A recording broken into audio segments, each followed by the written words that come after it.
하려 하심이 아니요 오직 복음을 전하게 하려 하심이로되 말의 지혜로 하지 아니함은 그리스도의 십자가가 헛되지 않게 하려 함이라. 아멘. 오늘 말씀은 오늘 본문에 나오는 대로 10절에 있죠. 같은 마음과 같은 뜻으로 온전히 합하라. 온전히 합하라. fit together 그런 뜻입니다. 온전히 합하라. 우리가 잘 아는 이솝 우화에는 이런 얘기가 하나 소개되어 있습니다. 두 마리 고양이가 고기 한 덩어리를 발견했습니다. 그 고기를 가지고 서로가 많이 갖겠다고 싸우는 모습이 마침 지나가던 원숭이가 보게 됐습니다. 이 광경을 지켜보던 원숭이가 너희들 서로 싸우지 말고 내가 공평하게 너희들의 재판관이 되어서 나눠주마. 그랬더니 고양이가 그러라 그래서 원숭이가 고기를 나눠서 각각 줬습니다. 그때 한쪽에 있는 고양이가 왜 쟤는 나보다 더 많이 가진 것 같다고 불만을 합니다. 그래서 원숭이가 상대방의 고양이 고기를 한 입 깨물어 먹었습니다. 먹고 났더니 이쪽에 있는 고양이가 나보다 저쪽에 있는 고양이가 또 더 많다. 그래가지고 원숭이가 상대방의 고양이의 고기를 또 한 입 먹었습니다. 계속 컴플레인이 있다 보니까 원숭이는 이쪽에 있는 고양이 고기를 한 입, 저쪽에 있는 고양이를 한 입 이렇게 먹다가 보니까 원숭이만 배가 불렀습니다. 결국은 고양이들은 서로 다투다가 엉뚱한 원숭이만 배를 불리고 말았다 하는 그런 이야기가 있습니다. 이와 같은 이삭의 우여기는 고양이들에게만 일어나는 것이 아니라 어떻게 보면 인간 사회에도 똑같은 일들이 반복되고 일어나고 있습니다. 신문지상이나 라디오나 혹은 텔레비를 통해서 종종 우리에게 들려오는 소식들은 재산 때문에 아버지와 아들이 심지어는 형제가 혹은 부부가 이런 분배 때문에 세상의 법정에서 싸우는 그런 어처구니 없는 일들을 종종 듣고 보게 됩니다. 때로는 권력을 잡기 위해서 친구를 배신하고 원수가 되는 경우도 심심찮게 우리가 알 수가 있습니다. 때로는 조그만 이권 때문에 공동체가 분열되는 그런 것도 보게 됩니다. 이와 같은 일들은 사회에서만 일어나는 것이 아니라 어쩌면 믿음의 공동체라고 하는 교회 내에서도 일어나는 것을 볼 수 있습니다. 우리가 교회 안에서 분쟁이 일어나는 이유는 무엇일까? 여러 가지 이유가 있을 수 있겠지만 가장 중요한 것은 여전히 우리가 구원받은 백성이지만 우리 안에 죄성이 있고 옛사람이 존재하고 있기 때문에 때로는 분내고 싸우고 그래서 서로의 주장을 내세우고 고집을 내세우다 보니까 서로가 상처가 되고 공동체가 나누어지는 그런 아픔을 겪을 때가 참 많이 있습니다. 이런 아픔과 어떤 그 분쟁을 우리가 넘어서지 않으면 우리가 하나 되는 공동체를 이룰 수가 없습니다. 그럼 어떻게 할 때 이와 같은 분쟁과 다툼을 넘어서서 우리가 아름다운 오늘 본문에 나와 있는 대로 온전히 합하는 그런 공동체가 될 수 있을까 하는 겁니다. 이 고린도전서 고린도 교회는 우리가 알듯이 바울이 1년 6개월을 정성 들여서 교회를 개척하고 교인을 양육했던 그런 교회입니다. 어떻게 보면 바울같이 훌륭하신 분이 교회를 개척하고 교인들을 위해서 양육했다면 이상적인 교회가 되어야 되는데 문제는 그렇지 못했습니다. 오늘 본문 11절에 보면 이렇게 표현하고 있죠. 내 형제들아, 참 멋진 표현입니다. 내 형제들아, 근로의 지편으로 너희에 대한 말이 들리니 곧 너희 가운데 분쟁이 있다는 소식을 들었다 하는 거죠. 바울은 지금 근로에라는 그 사람을 통해서 자신이 개척했던 자신이 양육된 고린도 교회에 분쟁이 있다는 소식을 듣게 됩니다. 사실 바울은 고린도 교회를 떠나 있었지만 비록 몸은 떠나 있었지만 늘 마음은 고린도 교회에 머물고 있었죠. 오늘 본문에 보면 내 형제들아, my brother and sister. 참 특별한 호칭입니다. 우리 교회에서도 원래 우리가 뭐 집사님, 권사님, 장로님 아닌 호칭도 있지만 또 어떤 공동체에서는 형제님, 자매님 그렇게 부르는 호칭도 있어 상당히 성서적입니다. 근데 우리 컬처상 좀 연배가 있는 분들에게 뭐 형제님, 자매님 하는 것보다는 우리 교회 직분이 있으니까 직분을 불러주는 그런 경우가 참 많습니다. 어떻게 보면 저와 여러분들 보면 어떻게 보면 다 라스트 네임이 다릅니다.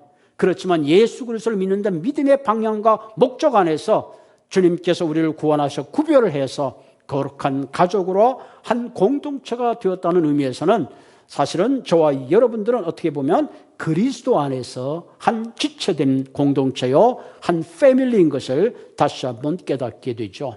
그래서 교회에 우리가 누가 아프면 그냥 저 사람이 아프다 뿐이 아니라 우리가 아프고 어떤 분이 좋은 일이 있으면 함께 좋아하는 그런 공동체가 되는 거죠.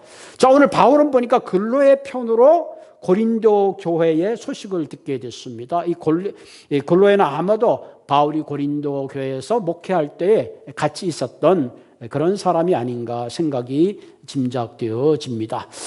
저희 교회도 보면 옥수나도 교회를 섬기다가 다른 교회를 가신 분 혹은 뜸했던 분들의 소식을 들으면 어떻게 교회를 다니는 분보다 소식을 더 잘하는 경우가 있어요. 늘 마음은 떠나 있지만 자신이 소속했던 그 공동체가 잘 되기를 바라는 그런 마음이 있죠. 그런데 오늘 바울이 드린 이 분쟁의 소식이라는 것은 단순한 다툼이 아니라 적의를 가지고 분을 품고 나누어지는 그런 분쟁을 의미합니다. 자, 이런 소식을 듣고 난 바울이 가만히 있을 수가 없죠. 그래서 어떻게 보면 고린도 교회에 편지를 쓰게 되는 직접적인 동기가 되는 것을 우리가 보게 되죠. 자, 그 소식에 대해서 구체적으로 어떻게 표현하고 있냐면 12절에 너희는 각각 이르되 나는 바울에게, 나는 아볼로에게, 나는 게바에게, 나는 그리스도에게 속한 자라 한다는 것이라. 이 고린도 교회가 바울이 떠난 후에는 네 파로 나눠졌습니다. 바울파, 아볼로파, 베드로파, 그리스도파.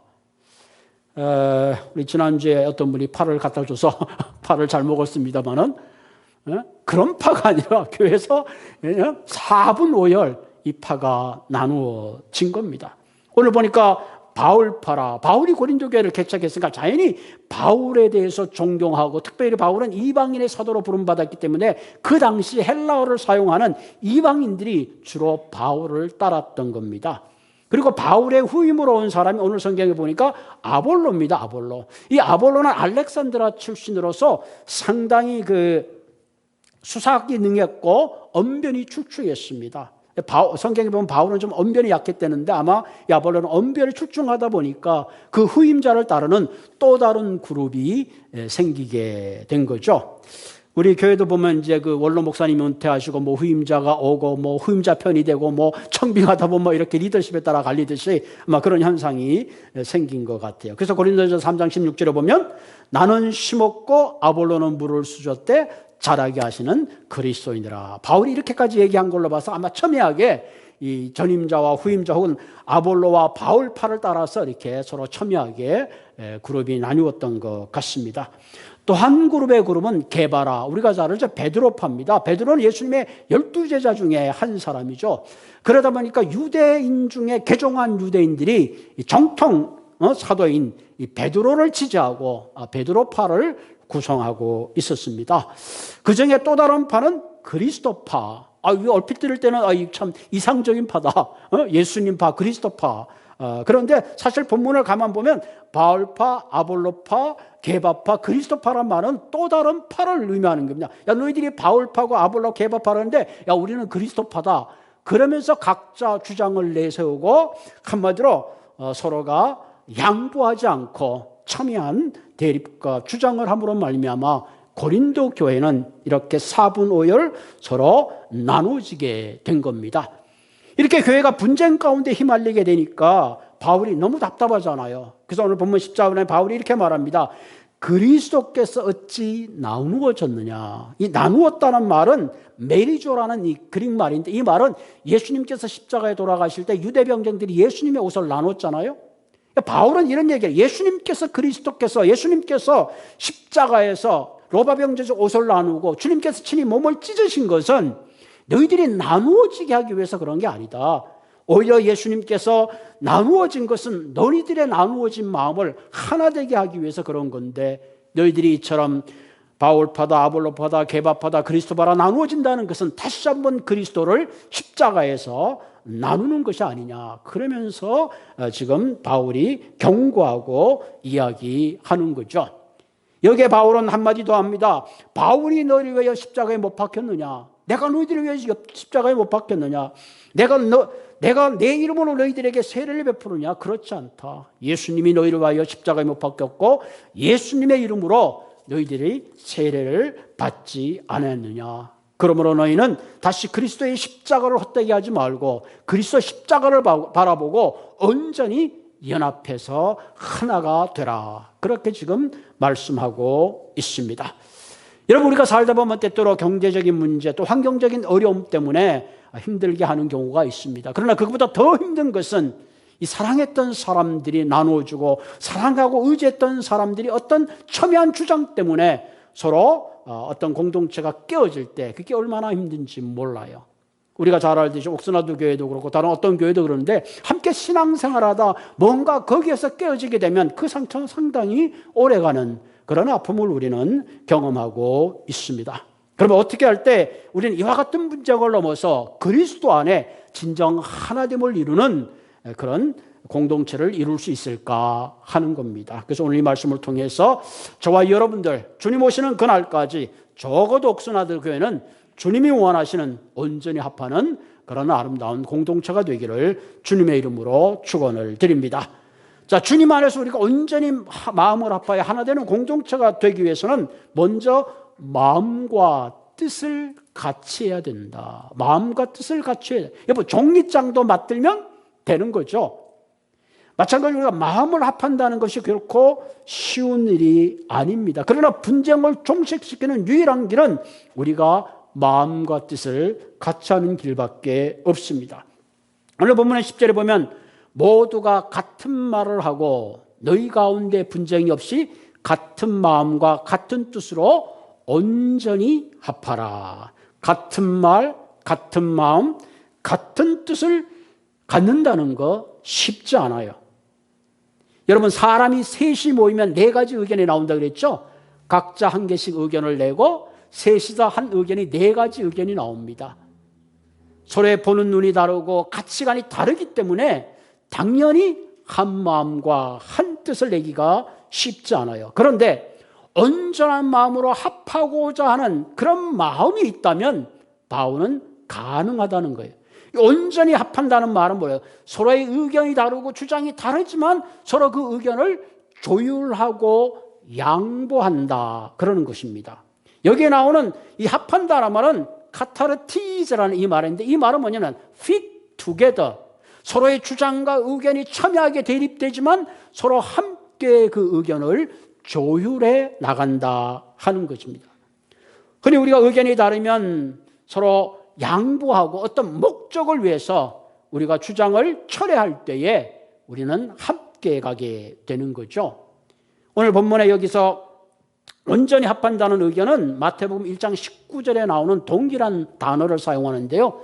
제자들이 밤새도록 그물질을 하고 이른 새벽에 일어나서 찢어진 그 그물을 다시 깁습니다. 그래서 기워서 찢어진 그 그물을 온전한 그물이 되게 한다는 그런 뜻입니다. 그래서 바울은 지금 고린도에게 너희들이 사본에 찢어진 마음을 이제는 서로 주장과 고집을 내려놓고 양보하고 이제는 그 마음을 조율해서 온전히 그리스도 안에서 같은 말과 같은 마음과 같은 뜻으로 온전히 화합하라, 그렇게 권면하고 있습니다. 여러분, 성숙한 사람과 성숙하지 못한 사람의 가장 큰 차이가 뭐냐? 자신의 주장과 고집을 내려놓느냐 내려놓지 못하느냐의 큰 차이입니다. 여러분, 철없는 아이는 장난감과 가게 앞을 지나가다가 자기가 갖고 싶은 거 있으면 그걸 가질 때까지 땅에 앉아서 고집을 부리고 난리를 치죠. 그러나 좀 성숙한 아이는 엄마의 말을 듣고 고집을 꺾습니다. 성숙이라는 것이 다른 게 아니에요. 나를 내려놓고 내 고집을 내려놓고 내 주장을 내려놓고 다른 사람들의 마음을 살펴서 자신을 조율할 줄 아는 사람, 이런 사람이 바로 성숙한 사람이란 겁니다. 어떤 신혼부부가 있었는데 앞으로 이제 집을 사는 문제 때문에 의견이 철임하게 대립이 되었다고 합니다. 어떤 부부는 야 우리 아파트로 들어가서 그냥 여러분 편하게 그냥 아파트 그냥 사시사철 뭐 신경 쓸 것도 없고 좋다. 그랬더니 남편이 아니다. 우리는 아파트로 가지 말고 하우스로 살아. 하우스에 가서 나무도 심고 꽃도 심고 좀 사람답게 살아야지. 아파트 안에 그게 무슨 뭐 철장살이도 아닌 거 뭐 그런 집에 사느냐. 부부가 신혼부터 이 집 사는 문제로 첨예하게 대립이 됐습니다. 이분들이 그럼 이 문제를 어떻게 할까? 그래서 어떤 그 소위 말하면 결혼에 선배되는 선배를 찾아가서 의논을 했습니다. 그 선배가 말합니다. 3가지 경우가 있습니다. 이런 경우에 남자가 잘못했든지 아니면 여자가 잘못했든지 아니면 둘 다 잘못했을 경우입니다. 제가 봤을 때는 이 부인이 크게 잘못한 것 같습니다. 부인이 화가 났습니다. 아니 내가 뭐 이렇게 잘못했습니까? 그 선배가 말하기를 아이와 다투는 것은 큰 잘못입니다. 예? 성숙한 사람이 양보해야지 그 철없는 사람하고 다투면 되겠느냐 그런 얘기를 했다고 합니다. 적어도 우리 옥수나두교회 우리 여성교회 분들은 다 성숙하신 분인 줄로 믿습니다. 아멘. 이 남편과 다투는 사람들은 미숙한 사람들이에요. 어쨌든 그 자기의 주장을 내놓고 자기의 고집을 내려놓을 수 있는 사람들이 성숙한 사람입니다. 여러분 우리가 살다 보면 자연히 문제 앞에 갈등 앞에 분쟁 앞에 휘말리게 되는 거예요. 그때마다 싸우고 분쟁한다면 우리는 결코 아름다운 공동체를 이룰 수가 없습니다. 때때로 내 마음을 내려놓고 내 고집을 내려놓는 것이 쉽지 않아요. 그래서 우리는 주님 앞에 기도하는 거죠. 성령 앞에 내 마음을 맡깁니다.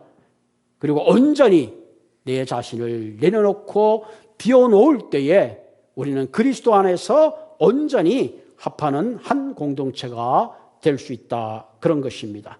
그럼 오늘부터 우리 모두 한 마음, 한 뜻으로 온전히 합하는 그런 공동체가 되기를 주님의 이름으로 부탁을 드립니다.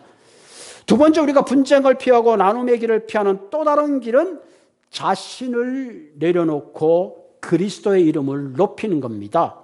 오늘 13절에 보면 바울이 한마디 이렇게 하죠. 바울이 너희를 위하여 십자가에 못 박혔느냐? 너희들이 바울 팔아 뭐 개밥 팔아 쓸데없는 소리를 하고 있는데 너희들이 진정 주목해야 될 것은 교회의 리더가 아니고 너희를 위하여 십자가에 돌아가신 예수 그리스도를 주목하라. 그렇게 말하고 있습니다.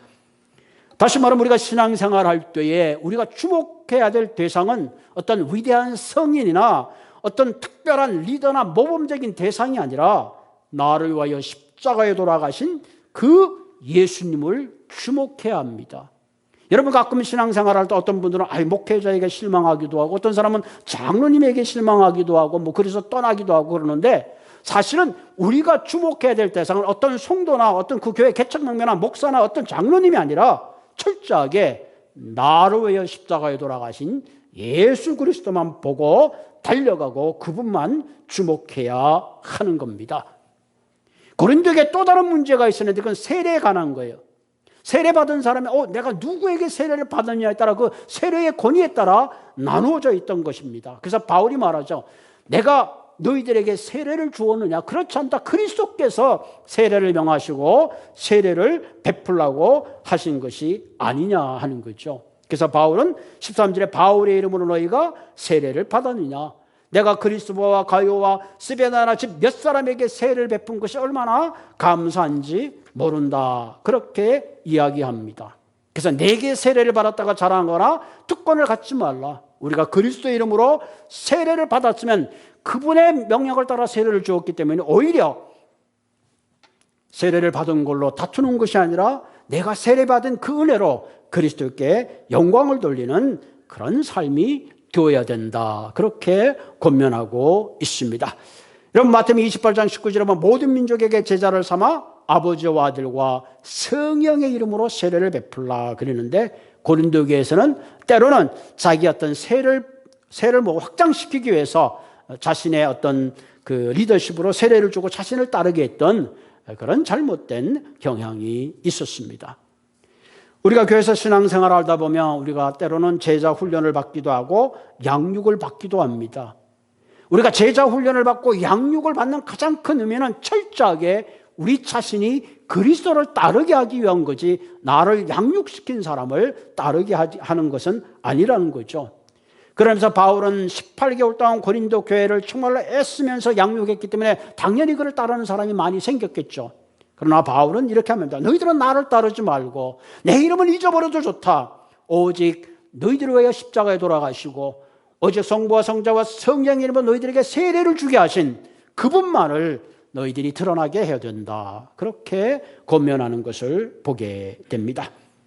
여러분, 우리가 나를 낮추는 만큼 그리스도의 능력이 극대화되는 겁니다. 교회도 내 개인의 삶도 능력 있게 나타나기 위해서는 나를 낮출 때에 하나님의 능력이 우리 안에 역사하는 겁니다. 그래서 내 안에 그리스도께서 일하시게 해야 합니다.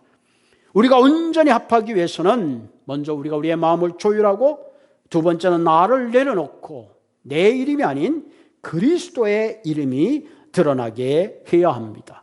그럴 때 하나님 우리 가운데 역사하시면 우리가 할 수 없는 수많은 기적과 능력이 우리의 공동체에서 나타나게 될 줄로 믿습니다.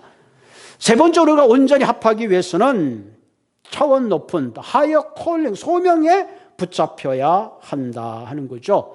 오늘 본문 17절에 보면 그리스도께서 나를 보내심은 세례를 베풀려 하심이 아니요 오직 복음을 전하게 하려 하심이라. 거꾸로 읽으면 나로 하여금 오직 복음을 전하게 하려 하심이고 그 복음의 전함 결과로 말미암아 세례를 베풀게 하려 하심이다 하는 것을 말하고 있습니다.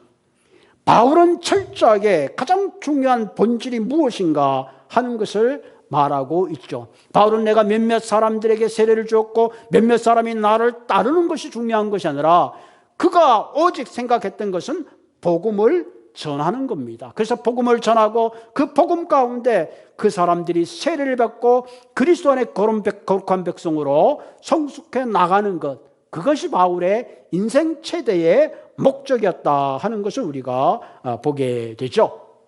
그래서 바울은 어떤 사역에 여러 가지가 있지만 가장 본질적인 것이 무엇인가, 그것을 놓치지 않고 그것을 향하여 달려갔습니다. 여러분, 우리가 신앙생활하면서도 가장 중요한 게 본질입니다. 우리 교회의 존재의 본질이 뭐냐? 내가 예수를 믿는 목적의 본질이 뭐냐? 예? 어떤 국이 좀 짜다, 맵다, 그건 본질이 아니죠. 우리가 신앙생활하는 가장 큰 본질은 오늘 보니까 복음을 전하게 하기 위함이라. 때로가 신앙생활하면서 때로는 사역하면서 외적인 모습 때문에 복음의 본질이 흐려지는 경우가 참 많습니다. 물론 교회에서 봉사도 해야 되고 교육도 해야 되고 교제도 해야 되고 여러 가지가 많이 있습니다. 그 가운데 놓치지 말아야 되는 것이 있는데 그것은 곧 복음을 전하기 위해서, 그 복음을 전하기 위해서 저를 부르시고 교회를 부르시고 그 복음을 전하기 위해서 사실 우리는 예배도 드리고 복음을 전하기 위해서 우리는 이 땅에 존재한다는 복음의 본질적 가치를 절대로 놓쳐서는 안 된다는 사실입니다.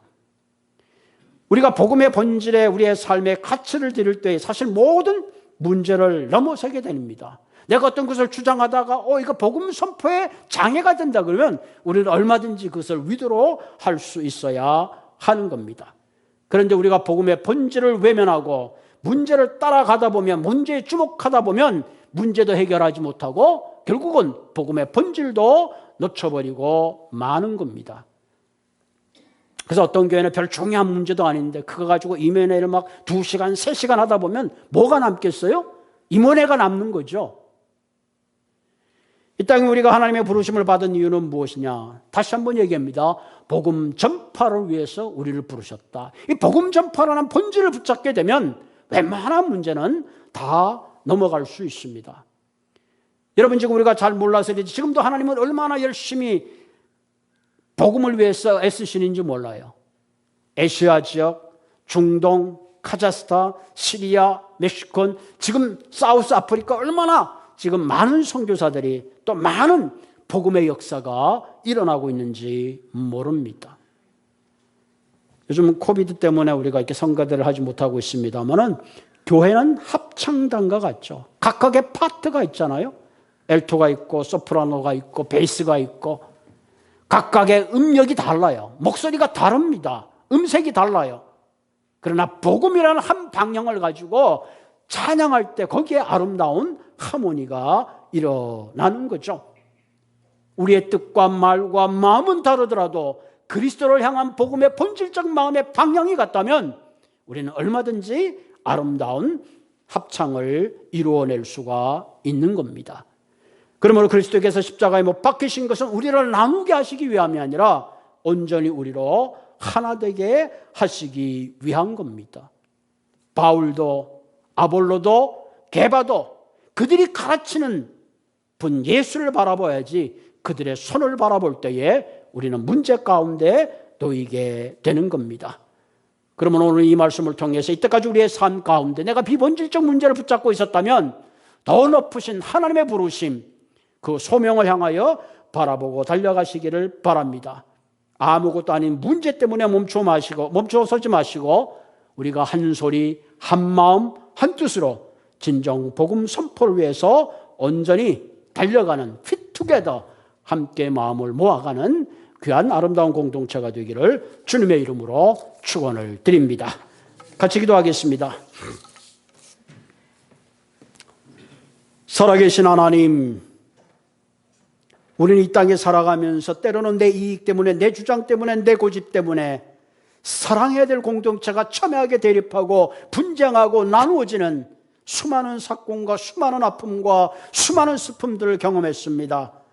바라기는 하나님, 오늘 이 말씀을 통해서 다시 한번 나루의 십자가에 찢기시고 돌아가시며 우리로 하나 되게 하시는 성부와 성자와 성령의 이름으로 더 이상 우리가 구집하고 주장하고 내 것을 내 것이라고 이걸 따라 사분열되는 그런 공동체가 아니라 오직 이 땅의 복음 전파를 위해서 때를 얻든지 때를 못 얻든지 내 이름이 인정이 되든지 안 되든지 온전히 하나님 복음을 위해서, 복음의 본질을 위해서, 복음 선포를 위해서 우리가 하나 되게 하여 주시옵소서.